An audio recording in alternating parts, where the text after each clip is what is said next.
Welcome. Good day, everybody. We are back here, another live episode for you with answering your questions, all the latest in the news, especially in real estate and real estate investing. Man, this week, what am I going to say? So much to say. So Bank of Canada is what we're talking about today. Just raised their interest rates, their prime interest rate.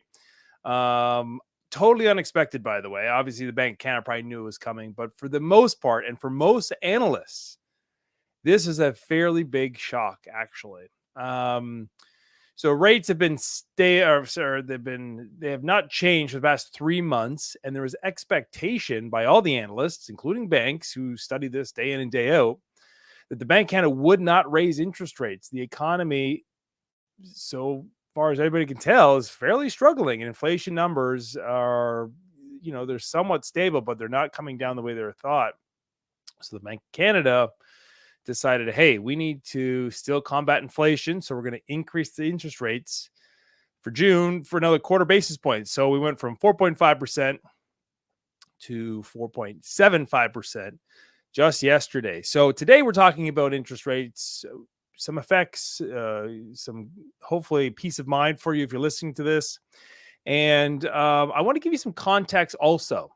Yes, we're at 4.75% now as a prime rate, which means most of the bank rates are around 6%. There are some good deals out there. Yes, new deals just posted today from the banks around 5.5%. And I say good deals because that's kind of the lowest you're going to get at this point in this marketplace. And that may shock you. It may surprise you.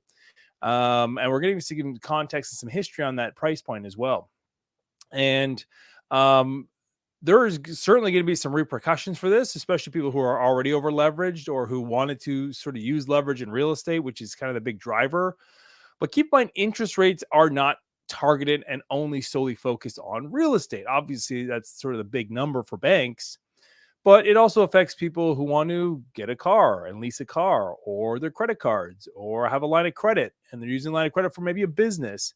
All these are affected by interest rates. So it's not just real estate. But again, this channel is obviously about real estate and real estate investing and how we can help you maximize your portfolios. But at the end of the day, when it comes down to it, this is not solely related to real estate. It's going to affect everything across the board, which ultimately will start to affect people's living, unfortunately, for good or for bad. But let's get into it. So when it comes down to this is a chart about the historical interest rates back to 2000. And let me see here. So we are right now, if you can see this chart, we are at basically what we are at prior to the 2008 crash, the financial crisis of 2008. Now, are we on the precipice of another global meltdown? Potentially. And I think this is where the governments are stepping in and saying, hey, we need to sort of combat this sooner rather than later. Now, keep in mind, there was such a run up in real estate valuation and overhyped spending and lending and leveraging back in 2005, 6, and 7, that there's such a run up. It was part of the cause of the financial crisis. It was also part of over leveraged and debt issuing. So what that means is people were buying homes in the US mainly who should not have been buying homes. They were getting mortgages called what we call ninja mortgages, where you had no income, no job, no anything, and you were still being approved for mortgages. So that is not an ideal situation. We didn't have that in Canada. So Canada was actually somewhat we kind of avoided some of the global meltdown, but we are obviously, if the U.S. sneezes, we kind of catch a cold here in Canada, and that's kind of what happened back in 2007 and 8. We certainly had a significant decrease in our entire economy, including the real estate market, but it was fairly short-lived in certain pockets, especially in Toronto where I live and work. At the time I was going through, it was about a 4 to 6 month decrease, but then it just took off again. But that part of that takeoff was, if you could see on this chart, back in 2000 and kind of like the end of 08, 09, the interest rates dropped to basically zero. They're at 0.3% interest prime rate, which means you could get mortgages from banks for less than 1%. And that started driving the market. Um, Myself included, I started buying up lots of properties because the cost of lending was effectively free. I had leased vehicles that I was paying at 0% interest. I had homes and condos and investment properties that were, our interest rates were like 1.5% and 2%, which is unheard of. Like I average out now, 'cause obviously we do a lot of bigger projects and commercial properties and private lenders and all sorts of stuff. But our average rate is about 7 to 8% right now on our properties. So the interest rate doesn't scare me so much. But for the average consumer out there, if you locked in a rate, let's say if you looked in a rate at 1.5% 4 years ago, which is very common, and you're up for renewal next year, or maybe at the balance of this year, and you went from 1.5% to now, you're going to be renewing at 6%. You're quadrupling your payment. So if you're paying $1,000 a month now for your property, next year you're paying $4,000 a month. Where does that money come from? That's the big question. So do people have to get higher paying jobs? Do they have to get their tenants to pay the difference? Well, you can't, not in Ontario. You can't just raise the rates like that. So what happens? Well, you got to find it somewhere. You're not going to want to refinance the property at a higher rate. So what do?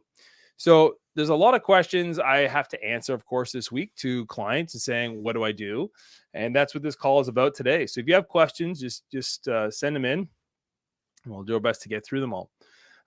When it gets down to it, what do? Well, if you look back historically to this chart, 4.5% seems high, 4.75% seems high. But if you go back to 2005, 2003, the 2000s, end of the 90s, we had higher interest rates. They're at 5.5%, 6% prime rates. Historically, if you go back to the 80s, which I don't have a chart on, but back in the 80s, people had, my parents included, their first home they bought, their interest rate on the mortgage was 16%. And there's a lot of chatter out there in the media about it wasn't so bad today because, in the 80s and 90s, rates were at 16 to 18, even as high as 20% for mortgages. The biggest difference, though, obviously, is the cost, the price. So if you look at the average price of a home in Toronto, it's now over $1.1 million. The average cost per home back in the 80s was about $35,000. Big difference, of course. So would I rather a $30,000 mortgage at 18% than a $1 million mortgage at 7%? Yeah, I'll take that any day of the week, of course. But that's not the reality we live in. And that's the big issue. The bigger issue is Canada, compared to the 80s, 90s, and early 2000s, we didn't have a lot of household consumer debt. We are now the number one ranked country in the G7 with the highest household consumer debt in the G7 countries, which is, it's kind of unprecedented, actually, because Canada was never like that. The consumers, we are always fairly conservative. As I can't speak for the entire population of Canada, but for the general population, if you look at the GDP, you could always say, yeah, we were really good at conserving money. We were really good at not overspending, over leveraging. We weren't high consumer industry. We weren't a high consumer economy. But things have changed. And now we are at the number one highest household debt, over $2 trillion for 33 million people, which is crazy. And now we're approaching where we're starting to get high interest rates. So when it gets down to it, what do? How do you do it? Well, it's going to be a challenge for a lot of people, I think. And these are the new rates. And I want to just post this here. I'll show you. These are today's posted rates from all the banks. So on the low end, 5.09%. That, keep in mind, that's great marketing. Okay, so banks want you to come in and say, hey, we'll offer you 5.09%. The likelihood of you getting that is few and far between. Okay, that's posted out there just to say we offer it, but this is the realistic numbers. So the low one is 5.24 this morning, and the high is 6.65% from TD Bank. Now that's a 5-year fixed term, which I wouldn't recommend anyways. Realistically, the consumer market will be, excuse me, will be corrected um, before 5 years is my estimation, is my guess. And I would highly educate based on historical records that it's going to be pretty accurate that it won't last this long. So that's why banks don't really want you having these 5-year fixed rates. It's great for them. They'll make a lot of interest rate and they'll make a lot of profit on that. But if you look at the 3-year fixed term, it's probably a realistic number, and that's around the 5.5 um, mark from a bank. So from 4.75% prime rate, you're going to be paying about 5.5% on your actual interest rate. Keep in mind that is composed mainly of interest for the next 3 to 5 years, depending on what you lock into. And what does all this mean? Well, you're either going to have to, increase your income at some point. You're going to have to decrease your spending, which is really what the government is trying to do. The main sort of argument behind the government's reasoning for increasing is that the GDP actually increased over and above what they had estimated it should be for the last quarter of 2022. Now, there's a bit of a lag, of course. They're just seeing the numbers now at this point in time. But when it comes down to it, they're saying we as Canadians are still overspending. We're spending too much money at the growth of GDP at 3.2%. I think they estimated 2.1%. So we're significantly higher than we should be. Unfortunately, consumers as a whole are not learning their lessons. I'm in real estate. I see it day in and day out. People are paying over asking, like multiple hundreds of thousands of dollars over asking at 4.5% interest rate. Now they're going to be paying 4.75, even higher, 5.5% from a bank rate if you are financing. And most people do finance these, by the way. This isn't, people aren't just running around everywhere paying cash for things. So you're going to have to say, hey, what's going to happen here? Am I going to reduce my spending? Am I not going to buy? The government wants to stall or slow the growth. They don't want people spending this much. Because the problem with the spending is they get into the consumer debt issues, and they understand, the Bank of Canada understands as a whole, back in the 2008 financial crisis, especially in the US, people were over leveraged. And what happens, we had this 10-year decline of the economy because people over leveraged and they couldn't pay their homes. So what we had, not we, but we were quite exempt from this. But in the US, they had massive people were defaulting on the mortgages. People were walking away from the homes. They couldn't have cared less. They didn't even want to declare bankruptcy. They just said, you keep the home bank. I don't even want the thing. And so the bank was left with tens of thousands of homes to sell off. And that's actually sparked a new industry altogether. Realtors were selling these underwater properties. Investors were buying them up for, 20 to 30% on the dollar. And Canada did not want to go through that. We didn't have to go through that back in 2008. And, we had a conservative government at the time, and they were very conservative with, a lot of backlash, of course, because they wanted just to not stymie the economy. They just wanted to slow it. They don't want to grow too fast. No economy wants to grow too fast. That's what we saw through the COVID crisis, unfortunately. People were sitting on loads of cash. They weren't working. They weren't going out. They weren't allowed to go out. They weren't traveling. They weren't spending their money. So we had a record savings. Actually, the banks are reporting that the savings, people's savings accounts were at record levels during COVID because people weren't spending their money. And the government just started printing money and printing money and printing money to give to people who may or may not have needed it at the time.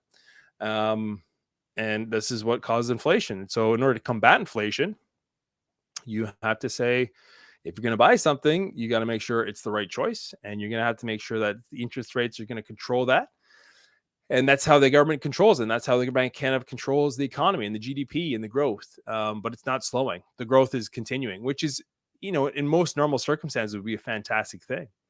But in the case of combating the amount of money that was overprinted, you don't want a fast growing economy, because what happens is, a loaf of bread will go from, $3 to $10, and everyone's sitting on this cash, which becomes devalued, and the government doesn't want that. They don't want a country where, yes, you could buy, yes, everyone's a millionaire, but the cost of, a loaf of bread is $50. They don't want that. Okay.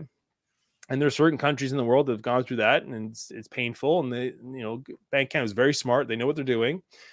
But you as consumers have to understand this too. You cannot at this stage in life get over leveraged at these high interest rates. It's going to be relatively short-lived, in my opinion. I think we did a good job so far in terms of what the economy should be doing in terms of recovery from COVID.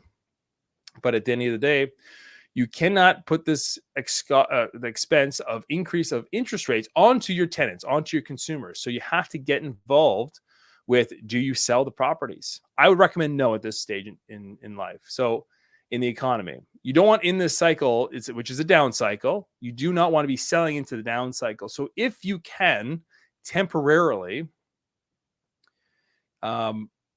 get through this rough point of interest rates increasing, your payments, your monthly payments increasing, maybe you can go to your tenants. In Ontario, you have to give them 90 days notice for a rent increase, but you cannot go over and above the government posted rate, which is a higher, last year's 1.9%. But there's a lot of things involved with this. So if you have rental properties, one, you can go to your tenants and ask for a rent increase, but not very much. That's not going to help you out of this situation. Can you sell the property and get rid of it? Yeah, absolutely. I wouldn't recommend it at this point. Valuations of real estate are still going up because outside of the interest rate, the Toronto market specifically, there's so much demand coming to this city and there's just not enough supply. The economics of that means that the prices are just going to continue to go up, which is what we've seen. So why the Bank of Canada was surprised by all of this is that they're even surprised that people are still coming here. They're even surprised that people are saying, yes, I'm going to overpay for real estate because I still need a place to live. No matter what you say, no matter what's going on in the economy, life still happens. Okay. Divorces happen. People have kids. They upsize, they downsize. There's a health scare. There's a death. Something happens. Life happens. So regardless of the interest rates, people still need homes. They still need to say, hey, 6.65%. It doesn't really matter because I need to live somewhere, despite what the interest rate is doing. Now, this isn't government gouging. Okay. This isn't banks gouging. Yes, they're making record profits, but that's just a function of what they do. They supply money. They weren't making this kind of profits when interest rates were at 0.3%. They were still doing okay. No one was complaining about that. But right now at record profits, they have people who there'll be trillions of dollars being refinanced at 4 times the amount of that what was being lent out over the last decade. If you are a smart investor outside of real estate and you want to buy a good stock, look at the bank stocks. I am not a financial trader. I do not involve myself with the stock market at all, but the fundamentals are there for massive growth, massive profits moving forward for the banks.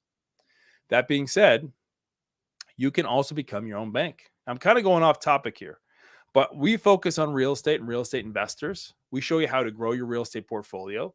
We show you how to navigate through bad times such as what we're in right now.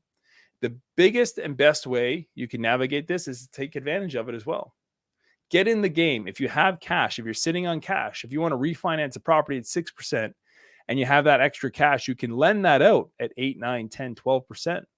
I get money from these guys all the time. This is what happens. They're called shadow mortgages. It's not a big thing. You're allowed to do it. It's totally legal. It's amazing. If you can do it, if you know how to do it, we'll show you how to do it. But again, I'm getting a little off topic here. So what to do with these interest rates hike? There's a few things. One, you can increase rents if you have rental properties. You can refinance, which I'm not recommending, but you can go to banks and say, hey, we're in this situation. I'm up for renewal next year. I want a postponement for 1 year. And some banks will grant that depending on your relationship with them. They will renew you at a lower rate than the posted rates if you have been a good consumer. All my rates across the board, actually, they're lower than the posted rates because when we renew, I'm renewing tens of millions of dollars and I've been with them for many, many decades. And they're just saying, yeah, okay, you're a good client. You're very good. So outside of what we're doing, we're going to offer you this rate. And that's the best thing you could possibly do is negotiate with your lender if you have a mortgage. If you don't have a mortgage, if you are one of the few out there who has purchased over the last, 10 years or so, and you don't have a mortgage, congratulations. Do not at this point go out and lease a car. Do not go out and buy an investment property that you want to finance. This is not the time for that. Sit on your cash, don't refinance your properties, and just wait it out. It's the best advice I can give you because this will be fairly short-lived and we will get through this and we'll get through it together because we're here for you. We're here to coach you. We're here to show you what to do. I'm living it. All my properties, I have a lot of short-term lending, 1 year, 2 year terms. Rarely do I go into long-term stuff. Only we have certain commercial properties that we know we're holding for 40 years. So we'll have long-term 5-10 year mortgages on them. But for the most part, it's all short-term stuff, which is okay. And it's what I recommend. Stay short-term. Don't lock into long-term at this point. Stay short-term if you can. So if you got to bite the bullet and renew at a high rate, you can negotiate a 1 year term with the banks. That's what I recommend for you today. So that's our, I think I've covered that topic more than enough. Yes, interest rates have gone up. It sucks for everybody across the board. It's going to affect everybody. You're not isolated. No one's targeting you specifically. But it's going to be hurtful for another year or two, but that's okay. We'll get through this and we're here for you. So if you have any questions, just let us know. We'll talk to you soon.